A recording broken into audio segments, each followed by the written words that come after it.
Good morning, St. Francis, and good morning, people of God. It is Tuesday, November the 14th, 2023, Tuesday of the 32nd week of the year, the 32nd week in Ordinary Time.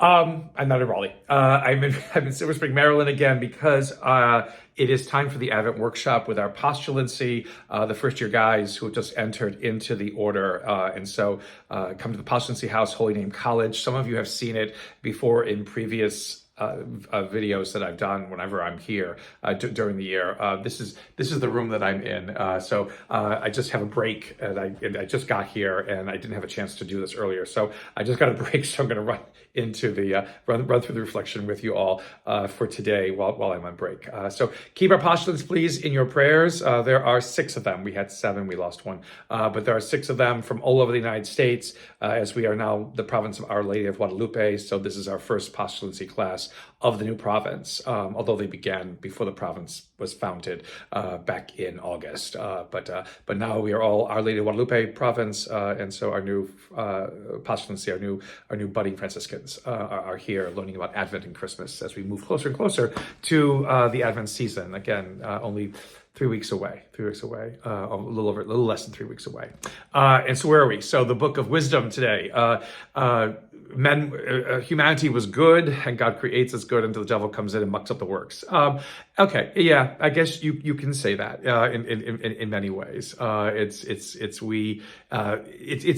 It's the devil and his jealousy, I think that wisdom says, and again, devil could also be a female, but devil and his jealousy, which causes, humankind to lose sight of itself. And that is sad because, we do lose sight of ourselves, and that's what causes the pain and the hurt the world experiences today.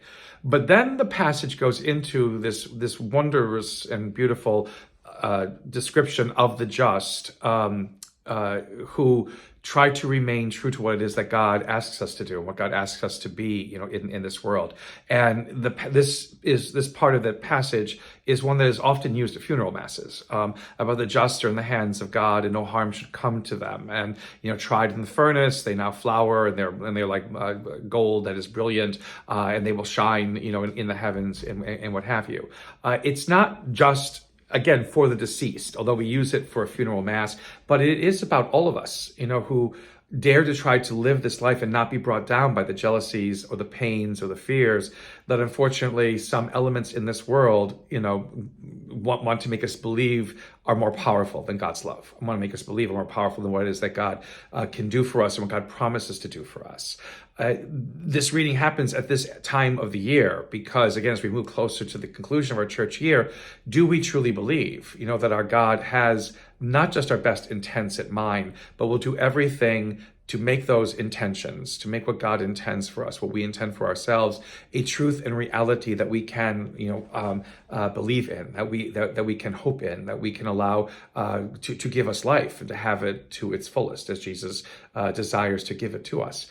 This passage in wisdom is beautiful in that regard because it gives us the courage to continue to believe in a God who will never abandon us, who will never leave us astray, who will never drop us, leave us orphan, all these kinds of things.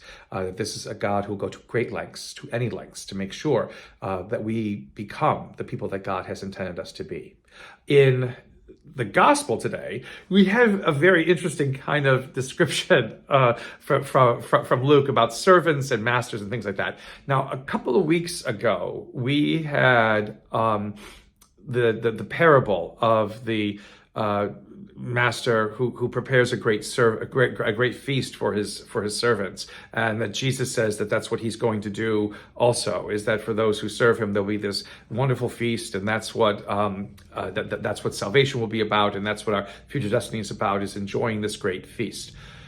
Now, it seems as though Jesus is saying in another parable, when a master comes back from doing his work and wants to be fed, the servants are going to feed him. He's not going to invite them to sit at the table with him, because the servants, that's their job. And although they do it well, they don't deserve to be seated at the master's table, kind of a thing. And it's when you think that you have done enough, you should say, no, I'm a useless servant.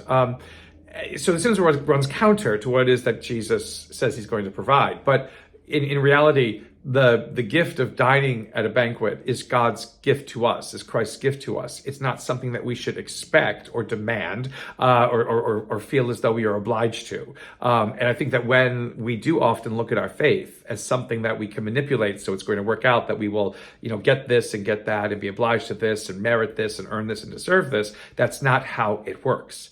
So as many times as we think that we may, in our own pride and in our own arrogance, think that we are getting the upper hand with all of this, we need to take a step back and say, no, we are just useless servants. We've only done what we were supposed to do and no more, because that's how some people try to wheel and deal with God.